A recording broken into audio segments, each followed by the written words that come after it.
Hey, welcome to the Explainer. We talk about education all the time. It's this huge thing that shapes our lives, our society, everything. But what does it actually mean to be educated? Today, we're going to get a little philosophical and try to find the real meaning of education, beyond just classrooms and textbooks. I mean, really think about it.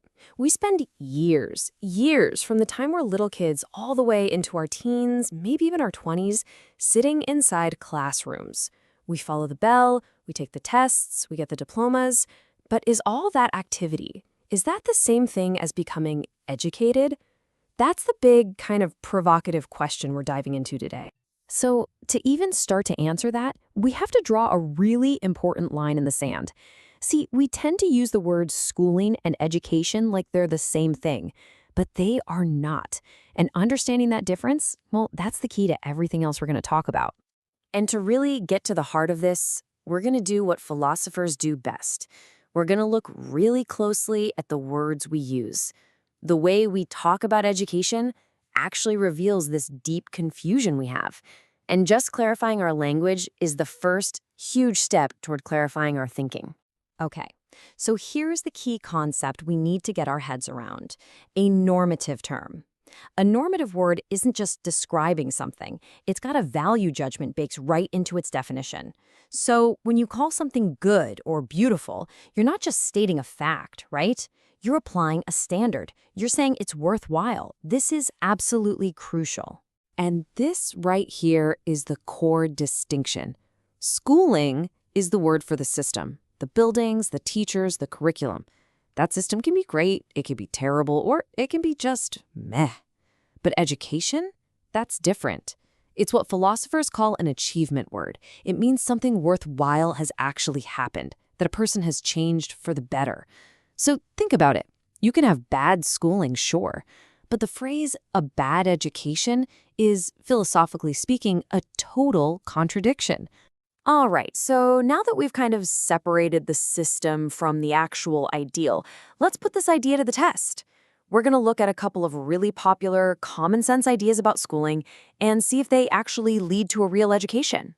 First up, let's talk about the needs-based curriculum. I mean, this sounds fantastic, doesn't it?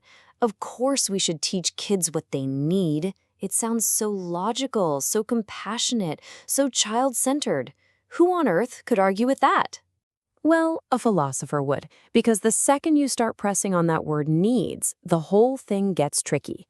Who decides what a child really needs? I mean, a person who wants to commit a murder needs a weapon to do it, but we would never say we should fulfill that need.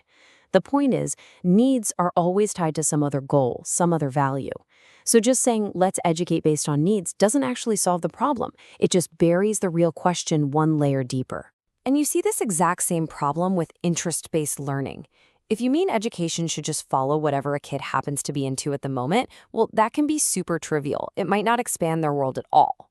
But if you mean education should be based on what's in their best interests, well, we've just walked in a complete circle. We're right back to asking the original question, what is a good, worthwhile, valuable education? The slogan doesn't give us an answer. Okay, so after poking a few holes in some of these common ideas, let's switch gears. Let's start building a positive case. What does it actually mean to be an educated person? What's the ideal that we're actually aiming for here? The philosopher R.S. Peters just absolutely nailed it with this quote. He argued that it's a logical contradiction. It just doesn't make sense to say someone was educated but didn't change for the better. Education isn't just about piling up facts in your head. It's a transformation. It's about transmitting something of value that fundamentally improves a person's entire outlook on the world. So that leads us to the next obvious question, right? What kind of knowledge actually creates this positive change? What is it that makes some knowledge educational? Because it's pretty clear that not all information is created equal. Knowing how to tie your shoes is useful, sure, but it's not the same kind of knowledge as understanding history or science. So, for knowledge to be truly educational, it has to clear a pretty high bar. First, it can't just be narrow or super specialized. It needs real breadth. Second, it has to give you what's called a cognitive perspective. You have to understand the why behind the what, not just memorize facts. And finally, it has to be transformative. It has to actually change how you see the world and make you care about things like truth and evidence and reason. And to make this ideal crystal clear, let's define it against its total opposite, its enemy. Because if education is all about opening the mind, then we absolutely have to understand its dark twin, indoctrination, which is the process of closing it. Indoctrination isn't just teaching something that happens to be wrong. It is a very specific process of implanting beliefs in a way that makes sure they can never be questioned. The goal isn't understanding, it's unshakable commitment. It is the exact polar opposite of everything an educated person is supposed to stand for. And you can actually break down the anatomy of indoctrination. It starts with content that can't really be proven, a doctrine. Then it's taught using methods that discourage any real questioning, all with the clear intention of creating a rock-solid, unshakable belief. When you have all four of those things together, the result isn't education.